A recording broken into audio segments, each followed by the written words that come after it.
Bienvenue sur le podcast Limerté. Je suis Clémentine et je vous partage des histoires ordinaires de femmes extra. Ces dernières années, j'ai écouté de nombreuses heures de podcasts sur la maternité. Mais j'ai rarement entendu la voix de mères qui me ressemblent. Ces mères que je croise à la crèche, avec un autre enfant dans les bras, qui font les courses entre deux réunions, qui ont toujours une to-do list en tête et qui prennent leur douche la porte ouverte.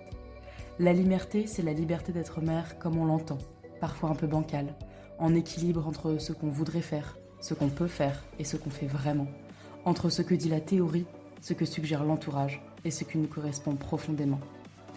Plongez avec moi dans ces histoires de liberté, des histoires un peu ordinaires de femmes extra qui sont mères du mieux qu'elles peuvent.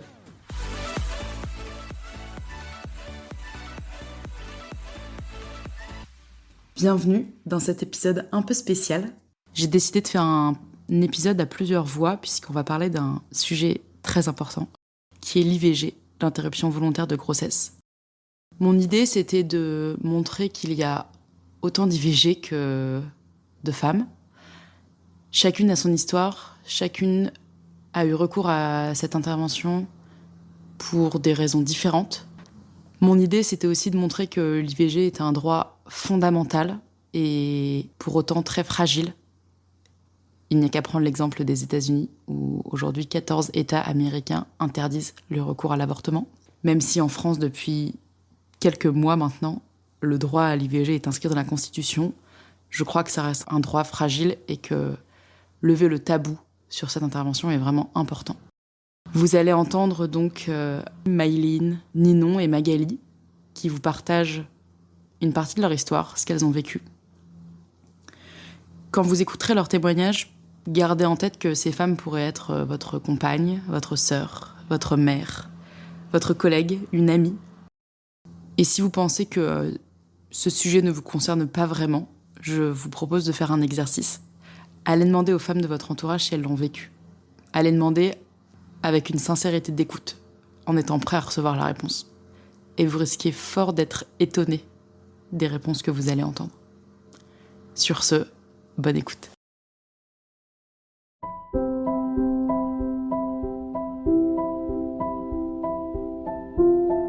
J'ai 35 ans. J'ai 34 ans. 34 ans. J'avais 27 ans. J'avais 27 ans. 27 ans.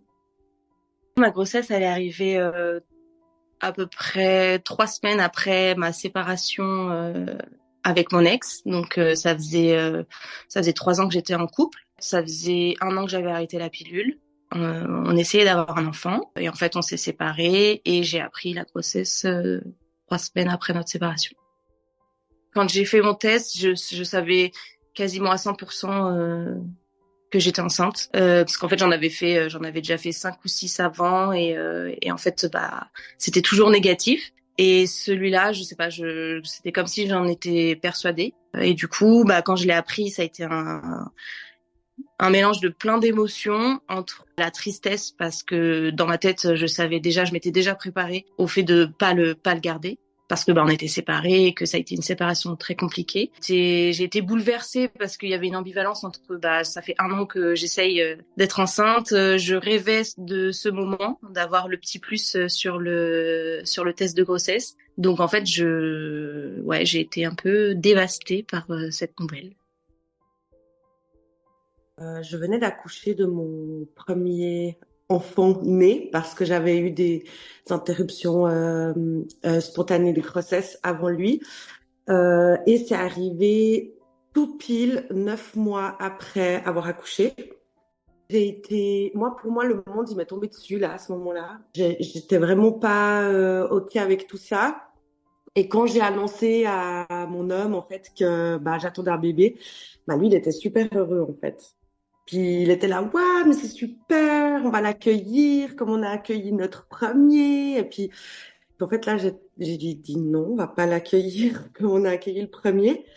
Et c'est vrai que je me sentais hyper fatiguée. Mon corps, il avait ramassé tout ça. Ça s'est passé peut-être en 2 ans, 2 ans et demi. Donc entre les interruptions spontanées de grossesse, la naissance de mon fils. Et là, cette grossesse surprise entre guillemets parce que bon, on sait tout comment on fait les bébés, hein, mais ouais, je l'ai très mal accueilli. C'est plusieurs mois après une agression qui m'a bien traumatisée. J'ai rencontré mon conjoint et donc forcément, on va dire qu'on a pris beaucoup notre temps et que le premier rapport a pas forcément été attendu, on va dire. Ça s'est fait très en douceur et je suis tombée enceinte de ce premier rapport. J'étais très surprise. Sur le coup, j'étais plutôt enthousiaste. Voilà, je savais pas trop comment lui allait réagir. Moi, je savais pas trop. C'était une période à ce moment-là compliquée. Quand j'ai eu le test, j'ai cru, enfin, j'étais plutôt ouais, enthousiaste à l'idée d'être enceinte.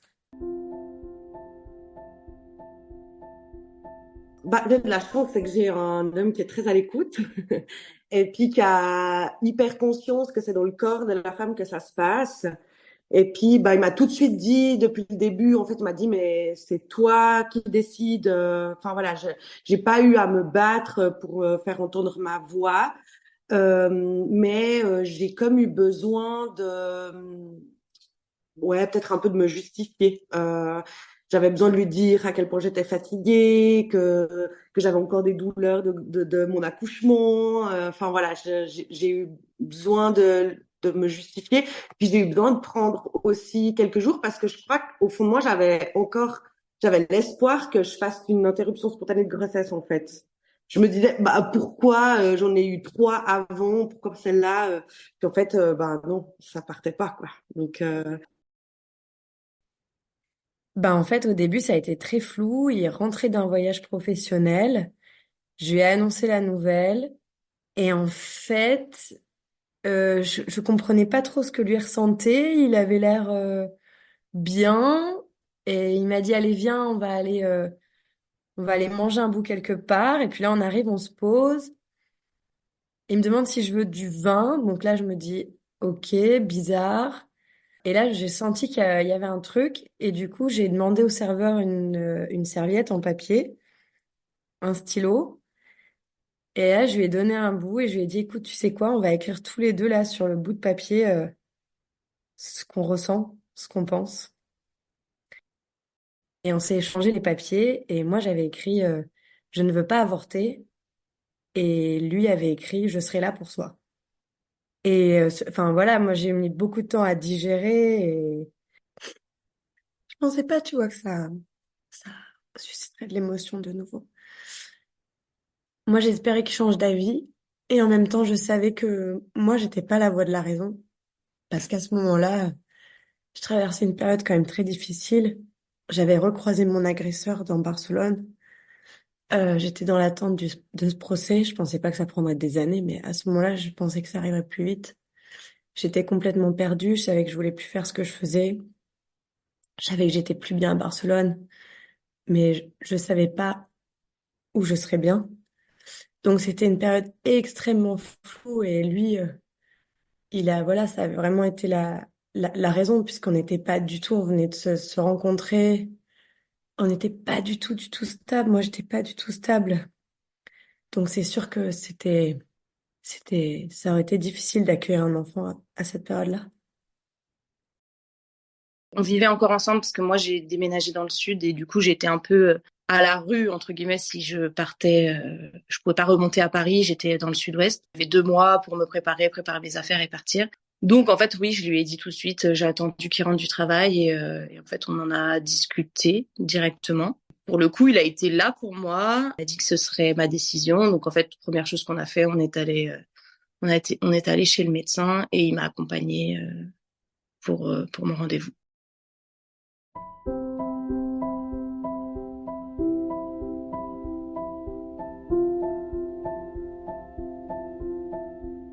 J'ai pris premier rendez-vous, c'était le médecin généraliste qui m'a fait faire la prise de sang et qui m'a renvoyé vers une gynécologue. En fait, moi, j'ai jamais trop eu de suivi. J'ai pas été éduquée, enfin, on m'a jamais vraiment expliqué. C'était important d'aller chez le gynécologue. Et je pense même que ce jour-là, c'est la première fois que je vais chez le gynécologue. En fait, cette dame, elle a été assez spéciale. parce que en fait, elle m'a tout de suite allongée et elle m'a fait l'écho. Elle m'a pas demandé mon autorisation pour écouter le cœur du bébé. En fait, à ce moment-là, il y a mon monde qui s'écroule parce que en fait, j'ai mon ex qui me tient la main d'un côté, les battements à ce moment-là que j'entends. Et en fait, je me dis non, je peux pas faire ça. Et je pleure, mais au fond de moi, je me dis, enfin, en fait, voilà, je suis toujours entre les deux, à me dire que je sais pas encore trop ce que je fais, mais non, faut que je reste dans ma décision. Ma décision, elle était quasiment prise. Et j'ai cette dame qui continuait à me dire, enfin, à m'inciter à réfléchir. Elle m'a laissé une semaine de réflexion parce que dépasser la semaine, en fait, j'avais qu'une semaine pour l'IVG en voie médicamenteuse. Et après, c'était curetage. Et donc cette dame m'explique que j'ai le temps, que je peux toujours faire le curetage et que même si je dépasse les 3 mois, on peut toujours aller en Espagne pour faire ça. Et elle m'a montré les échos, elle m'a sorti les petites photos et tout. Et franchement, ça a été très dur parce que en fait, je ressors de ce rendez-vous, je sais plus, tout ma décision qui était prise dans les toilettes 2 jours avant, bah là, je sais plus. J'ai mon ex qui me dit mais si tu veux, si tu veux pas le faire, bah on peut le garder et puis on arrivera à trouver un moyen de l'élever. Mais au fond de moi, enfin voilà, j'ai quand même notre situation, elle est tellement compliquée. C'est un bébé qui a été fait séparation. On s'est séparés pour de vraies bonnes raisons. Et puis moi, dans tous les cas, j'étais pas prête à être maman solo. Déjà, maman à deux en couple, c'est déjà compliqué. Alors maman solo, c'était pas du tout envisageable. Mais après ce rendez-vous, c'est vrai qu'une fois que j'ai entendu le cœur du bébé et que j'avais la petite photo, enfin ça a tout remis en question. Et je lui en ai voulu à cette gynécologue parce que en fait sur le coup, j'en ai pas voulu, c'est après, c'est quand j'en ai parlé autour de moi. Moi, sur le coup, j'ai pas trop vu le truc mauvais. Mais en fait, je me suis rendu compte que ça a beaucoup joué sur sur mon psychologique et sur ma décision, sur le après. On en a discuté avec mon ex, on est d'accord. Moi, j'ai fait un peu tous les pour, tous les contre. Et en fait, j'avais, c'était sûr qu'il fallait que je passe par l'IVG. Et donc du coup, on avait rendez-vous. Je vais au rendez-vous et elle me tend les médicaments. Elle m'explique qu'il faut que j'en prenne un tout de suite dans son cabinet et le deuxième 48 heures après. Et voilà, ça s'arrête là. Après, j'ai plus aucun rendez-vous, aucun suivi. Ça s'est arrêté là. Que j'ai pas eu de suivi psychologique. Personne m'a proposé non plus d'avoir un suivi à ce niveau-là. Alors, c'était en Espagne. Donc en Espagne, évidemment, c'est pas du tout quelque chose qui est trop dans les mœurs, on va dire. Donc j'ai dû aller dans une clinique privée, enfin dans une clinique quoi, c'est payant, enfin c'est pas comme en France. Là j'ai eu un premier rendez-vous obligatoire, je crois que c'est la même chose en France, mais en tout cas c'est un premier rendez-vous obligatoire où ils te font évidemment écouter le cœur du bébé. On me fait bien culpabiliser, là c'était un homme, je me souviens, on m'avait bien fait culpabiliser. Et voilà, et puis après, tu as un deuxième rendez-vous pour confirmer la décision.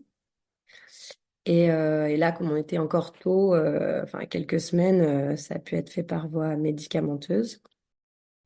Donc il y a eu la première prise, je sais plus, je crois que c'était, ben je sais en fait, c'était un lundi. Et la deuxième prise un mercredi. Et je pense que ça a été un des pires jours de ma vie. Ça a été hyper douloureux, puis en plus ça a mis vachement de temps. J'avais vachement de colère, tristesse. Ah ouais, ça a été hyper douloureux. Et je me suis sentie hyper seule, hyper incomprise. J'avais l'impression que c'était la double peine, quoi.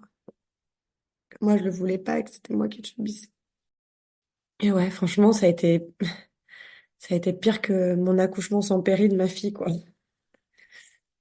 Franchement, ça a été vraiment ah ouais ouais mais incomparable quoi. C'est fou hein, quand enfin comme quoi c'est quand même la douleur est tellement liée au mental et je pense que le fait que j'avais tous ces sentiments mêlés, ça a démultiplié la douleur.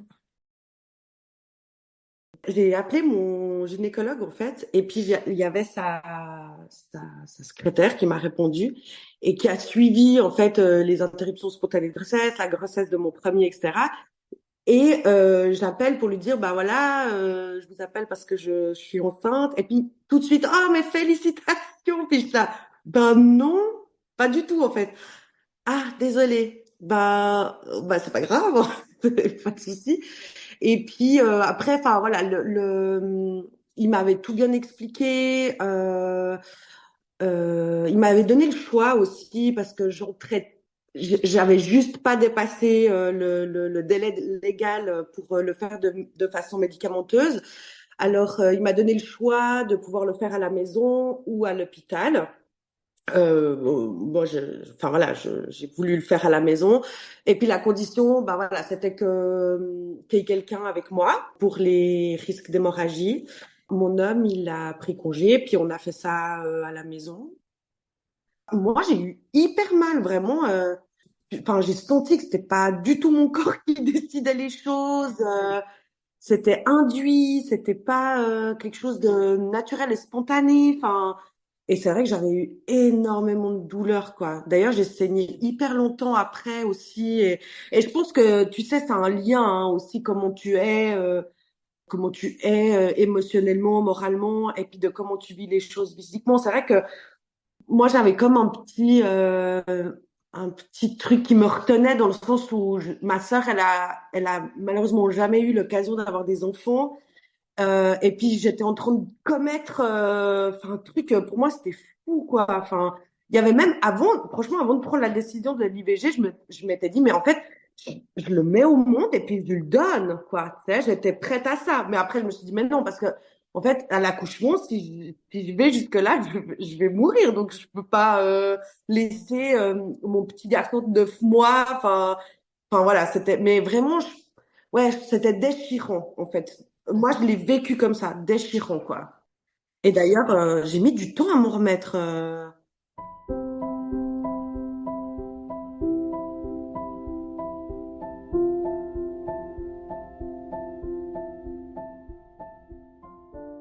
Bon, je suis de nature un petit peu sauvage, entre guillemets, où j'aime pas qu'on vienne me donner des avis pour m'influencer. Et je sais très bien que si je l'avais dit à ma famille, ils m'auraient dit, mais non, on va t'aider. Enfin, voilà. Mais moi, j'avais un sentiment que si je menais à bien cette grossesse, ben, j'allais mourir. Mais littéralement. Enfin, je savais que j'allais pas survivre à ça. Donc, j'en ai pas parlé du tout à personne et je l'ai fait du moment que c'était fait, que j'avais eu recours à l'IVG. J'ai réuni tout le monde autour d'un repas. Donc, tout le monde était là, super content de venir manger. Et puis après, il y a eu le gros blanc quand on a annoncé notre mésaventure, aventure, je sais pas trop encore comment la qualifier. Heureusement, encore une fois, j'ai été, voilà, j'ai été entourée par des femmes, quoi. J'étais entourée par des femmes, et sauf que dans ma famille, les femmes ont quasiment toutes vécu un avortement. Donc, je pense qu'il y a aussi, voilà, un lien très fort. Et ma tante m'a beaucoup aidée quand je l'ai vue à cette réunion familiale où elle m'a vraiment conseillé de lui parler à cette petite âme et de lui expliquer. Et ça m'a vraiment permis, je pense, de traverser cette épreuve. Le fait d'accepter que la personne avec qui on vit n'est pas forcément la meilleure personne pour nous soutenir, mais que justement, on peut aller trouver de l'aide auprès d'autres femmes, auprès d'associations, auprès de groupes de femmes. Et ça, je pense que c'est super fort, quoi. J'en ai parlé à ma famille proche, donc ma sœur, ma meilleure amie. Et après, mes parents, ça a été un peu plus compliqué. Je leur en ai parlé, mais pour le coup, j'ai pas je suis pas une relation très proche avec mes parents. Je en ai parlé à ma mère parce que j'avais une question à propos de la mutuelle. c'est un peu horrible, mais voilà, j'en ai parlé parce que je savais pas trop, j'étais un peu démunie par rapport à tout ça. Mais ouais, c'est un peu compliqué de trouver des gens avec qui en parler. Je pense que c'est ça qui va manquer et j'aurais aimé, je pense, être accompagnée psychologiquement. Je l'ai pas caché parce que j'en avais pas honte et je sais que c'est un peu tabou. J'ai ressenti autour de moi que les gens étaient plus gênés que moi. Quand je parlais de l'IVG, c'était quand j'en ai parlé à des amis. En fait, tout le monde était ont été super, hein, je pense qu'on était là pour moi à l'instant T en me disant que voilà, si ça allait pas, je pouvais leur en parler. Mais je sentais qu'il y avait une gêne. Vraiment, il y a que ma sœur et ma meilleure amie avec qui je pouvais en parler. Tous les autres, c'était des personnes avec qui je pouvais vraiment pas en parler parce que ils étaient gênés, ils étaient mal à l'aise, ils posent pas trop de questions. En même temps, je pense qu'ils ont peur de rentrer trop dans l'intime. Mais du coup, c'est un peu passé inaperçu en fait. Ça s'est passé et puis voilà, ma vie a repris son cours et les gens se sentent pas forcément trop concernés par rapport à ça. J'ai pas trouvé vraiment de d'écoute parce qu'en plus autour de moi, j'avais personne à qui c'était arrivé.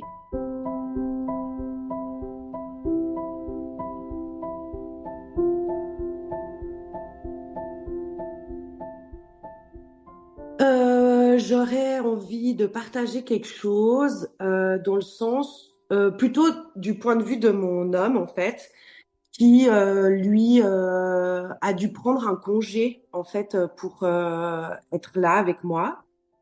Et il a pris ce congé de 2 jours parce que il avait besoin aussi de vivre ce moment. Hein. C'était son bébé aussi à lui qui partait, donc il a eu besoin de vivre ce moment. Et droit derrière, il s'est fait licencier en fait.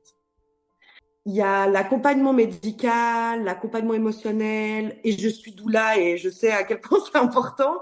Mais je crois qu'il faudrait presque aussi éveiller les employeurs en fait à cette importance d'être présent, d'autant plus les hommes qui ont eux aussi le droit de vivre ces interruptions pleinement en fait, parce que quand on a eu ces interruptions spontanées, il a jamais pris un congé.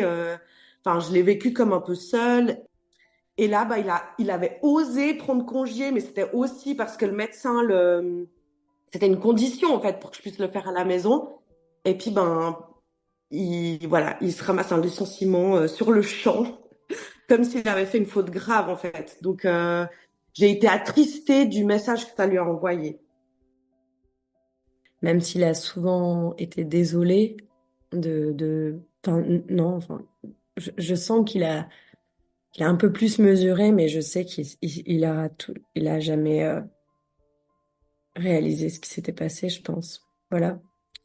Je pense qu'un homme, comme c'est pas dans son corps, comme c'est pas vraiment un sujet dont on parle dans notre société, et je pense qu'ils ont grandi sans vraiment savoir ce que c'était. Et c'est tellement un sujet qui est invisible, qui est tabou, que je pense que c'est flou, quoi, pour eux. C'est tellement important d'en parler. Et heureusement qu'il y a des cercles de femmes, des espaces de femmes où on peut en parler librement. Et parce que j'ai quand même l'impression qu'il y a des choses qui peuvent pas être, qui seront jamais vraiment comprises par les hommes.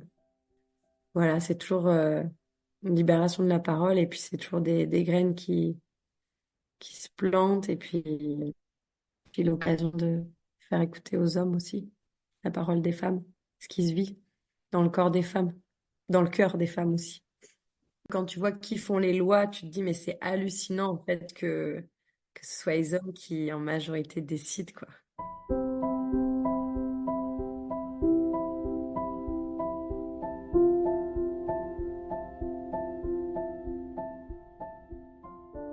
Mes enfants, ils sont au courant. Ils sont au courant de celles qui sont parties spontanément et puis de celles-ci. C'est vrai que il y a des fois des questions où c'est un peu difficile à répondre, de pourquoi on l'a fait. Enfin voilà, c'est vrai que c'est toujours un peu délicat. Puis ils sont sans filtre, hein, ces enfants, et du coup, il y a des réflexions de, oh, mais c'est comme si tu l'avais tué. Bah oui, faut dire ce qui est, quoi.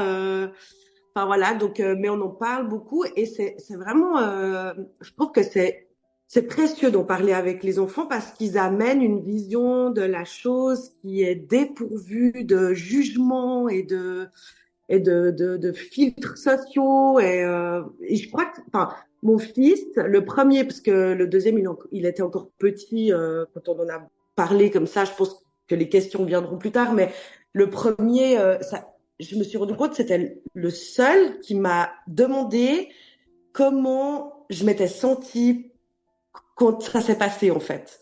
Tout le monde autour de moi me disait, voilà, voilà, enfin, me donnait leur avis, ou pas d'avis. Mais lui, c'était vraiment le seul qui m'a dit, mais comment tu t'es senti dans ce moment-là? Puis, enfin, je me rappellerai toujours, il était dans son bain, puis je me suis mise à pleurer, puis il s'est mis à pleurer aussi. Enfin, c'était vraiment un moment trop beau. Et puis voilà. Puis il sait maintenant qu'il a des frères et sœurs au ciel, et puis qu'on les considère. Ils ont une place, quoi. Ils ont une place. Et pour mes enfants aussi, en fait. À toutes mes interruptions de grossesse, qu'elles soient spontanées ou volontaires, on a donné des prénoms en fait à ces bébés. Puis du coup, bah, on les appelle par leur prénom, on parle d'eux, de ce qu'ils ont amené dans nos vies en fait. Alors, je veux pas dire que c'est la discussion qu'on a tous les jours à table, mais quand ça vient, puis on en parle librement en fait. Et je pense que voilà, c'est une manière de les garder honorés en tout cas. Voilà, de les honorer. Avec mon ex-conjoint, on avait quand même donné un petit prénom et ça nous a aidé enfin en tout cas moi, lui je sais pas, mais moi, à passer un peu à autre chose, je lui ai donné de l'importance au moment où il a été là. C'est le petit moyen à moi que j'ai trouvé pour aller mieux. Après, on m'avait conseillé, j'avais été voir une micro-kiné qui, elle, m'avait conseillé justement parce que elle avait ressenti que c'était un gros traumatisme et elle m'avait conseillé de lui écrire une lettre. En fait, je l'ai jamais fait. J'ai jamais voulu m'y confronter, je crois. Et puis en fait, bah, il y a 2 semaines maintenant, j'ai pu m'écrire une lettre de pardon. Et du coup, ouais, j'ai pris ce moment pour me pardonner et d'avoir une pensée pour ce petit. En fait, je sais même pas quel nom mettre. Tu vois, moi, j'appelle cette petite âme parce que pour moi, il y a une âme qui est venue et qui est repartie. Mais je pense que je vois la différence. Enfin, c'était il y a 7 ans. Euh, il y a des moments de ma vie où j'y ai repensé, des fois non. Je me suis toujours dit, en fait, ça va, c'est pas si grave, tout va bien. Et en fait, bah, pas forcément. Je pense que j'avais besoin de mettre des mots sur ce qui s'était passé et surtout me pardonner vraiment parce que j'avais quand même une sorte de culpabilité, même si ma décision était prise. Je pense que j'ai gardé au fond de moi une petite culpabilité de me dire et si, et de voir des fois, ça a été un peu dur de voir des enfants du même âge, des fois quand je vois des enfants qui ont 7 ans, etc., j'y repense. Ça me fait pas de mal dans mon quotidien, mais je pense que j'avais besoin de guérir une petite partie de moi-même parce que j'avais pas fait le travail en amont, donc Il y a autant de manières de le vivre qu'il y a de grossesse en fait finalement. Et puis, enfin ouais, moi je pense que ce qui est important, c'est vraiment que la décision elle vienne de soi, et puis de qu'on soit pas influencé d'une manière ou d'une autre. Et ça, pour moi, c'est quand même le plus important, quoi, que les femmes elles puissent décider de c'est leur corps, quoi. C'est important de garder en tête que c'est pas une méthode de contraception, en fait, l'IVG. Que ça peut, bien sûr que c'est quelque chose qui est là et puis qu'on dispose, en fait, de nos corps, mais voilà, mais peut-être faire comme cette prévention de dire que c'est pas une méthode de contraception, c'est pas facile à traverser, ça fait mal, le corps il ramasse. Moi, j'ai eu vraiment que la méthode médicamenteuse, et puis Et puis bah, comment ça s'installe dans le corps et puis les effets que ça fait après, c'est vraiment pas ouf quoi. Donc j'ai l'impression que la société elle voit ça comme la solution de facilité, mais c'est pas facile quoi. Et c'est une décision qui n'en est pas une finalement quoi, parce que je crois pas que ce soit voilà un vrai kiff de passer par là quoi.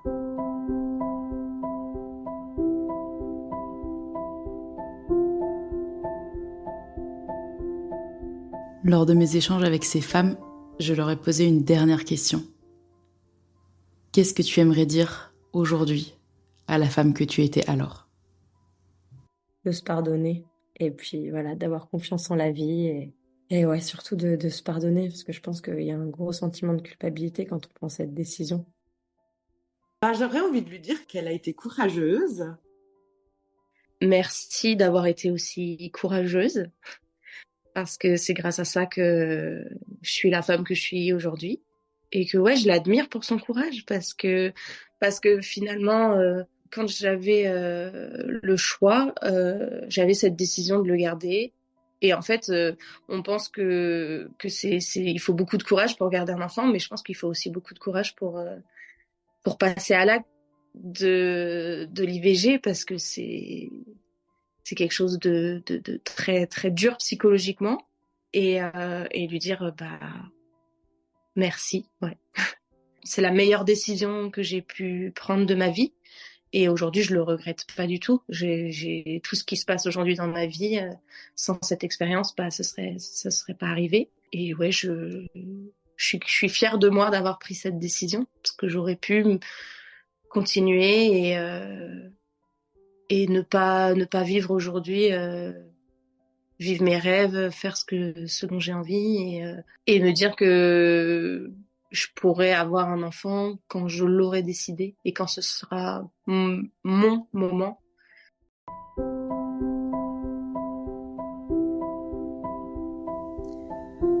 Un immense merci à ces femmes qui ont partagé leurs récits à mon micro.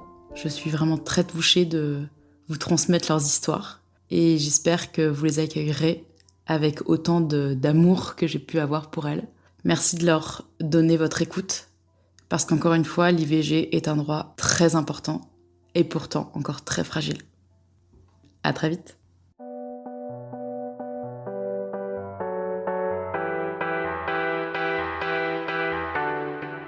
J'espère que cet épisode vous a plu. Si c'est le cas, je vous invite à mettre 5 étoiles et à vous abonner au podcast sur votre plateforme d'écoute. C'est le meilleur moyen pour lui donner de la visibilité et permettre à d'autres femmes d'écouter ces histoires. Je vous remercie pour votre écoute et je vous dis à très bientôt pour de nouvelles histoires ordinaires de femmes extra.